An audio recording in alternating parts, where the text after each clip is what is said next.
আসসালামু আলাইকুম প্রিয় দর্শক, আমি ডাক্তার মোহাম্মদ তৌসিফুর রহমান, ক্যান্সার বিশেষজ্ঞ, টিএমএসএস ক্যান্সার সেন্টার, বগুড়া। আজকে আমরা যেই বিষয়টি নিয়ে কথা বলবো সেটি হচ্ছে জীবাণু ঘটিত ক্যান্সার।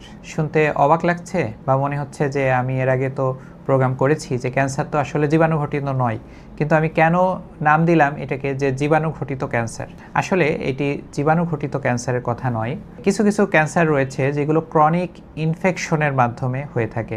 ক্রনিক যদি দীর্ঘমেয়াদী ইনফেকশন যদি থাকে বা দীর্ঘমেয়াদী প্রদাহ যদি থাকে, সেখান থেকে ডিএনএ মিউটেশন হয়ে ডিএনএ ব্লুপ্রিন্ট চেঞ্জ হয়ে অনিয়ন্ত্রিত কোষ বিভাজন হতে পারে, সেটাই আমি আজকে বলতে চেয়েছি। যেমন আমি যদি উদাহরণ দেই, যেমন কয়েকটি ক্যান্সার রয়েছে। একটি হচ্ছে জরায়ুমুখ ক্যান্সার। জরায়ুমুখ ক্যান্সার হিউম্যান প্যাপিলোমা ভাইরাস নামে এক ধরনের ভাইরাস দিয়ে দীর্ঘমেয়াদী প্রদাহের কারণে জরায়ুমুখ ক্যান্সার আমাদের শরীরে হতে পারে। এরপরে হেপাটাইটিস বি ভাইরাস এবং হেপাটাইটিস সি ভাইরাস।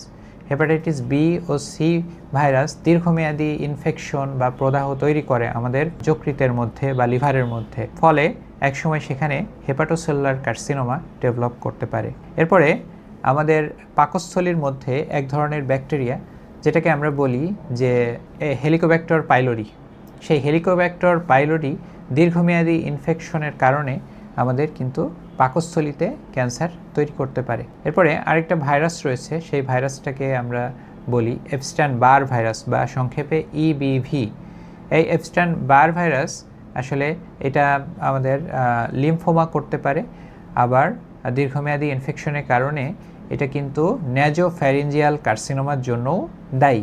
আবার এইচ পাইলোরির আরেকটি ভ্যারাইটি রয়েছে, সেই ভ্যারাইটিও কিন্তু ন্যাজোফ্যারিঞ্জিয়াল বা ওরোফ্যারিঞ্জিয়াল এই জাতীয় এই ধরনের ক্যান্সারগুলোর তৈরি করতে পারে। প্রিয় দর্শক, আমি একটি বিষয় আপনাদেরকে ক্লিয়ার করতে চাই, সেটি হচ্ছে যে ক্যান্সার জীবাণু ঘটিত রোগ নয়, কিন্তু জীবাণু দিয়ে ডিএনএ মিউটেশন হতে পারে এবং সেই মিউটেশনের ফলে তখন ক্যান্সার তৈরি হতে পারে।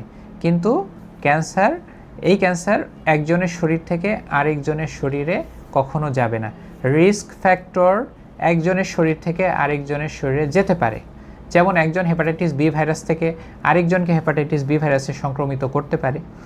একজন হিউম্যান প্যাপিলোমা ভাইরাস থেকে আরেকজনকে, যেমন হাজব্যান্ড তার ওয়াইফকে সংক্রমিত করতে পারে, তার ওয়াইফ হাজব্যান্ডকে সংক্রমিত করতে পারে। তো এইভাবে এই রিস্ক ফ্যাক্টর একজনের শরীর থেকে আরেকজনের শরীরে যেতে পারে, কিন্তু ক্যান্সার কখনো একজনের শরীর থেকে আরেকজনের শরীরে যায় না। তো প্রিয় দর্শক, আসুন আমরা এই রিস্ক ফ্যাক্টর বা উচ্চ ঝুঁকির কারণসমূহের ব্যাপারে আমরা সচেতন হই, নিজে ভালো থাকি এবং পরিবারকে ভালো রাখি।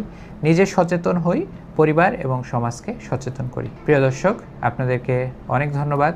আজকের মতো এখানেই শেষ করছি। পরবর্তী কোনো একটা অনুষ্ঠানে আবারও দেখা হবে ইনশাআল্লাহ। আসসালামু আলাইকুম ওয়া রাহমাতুল্লাহ।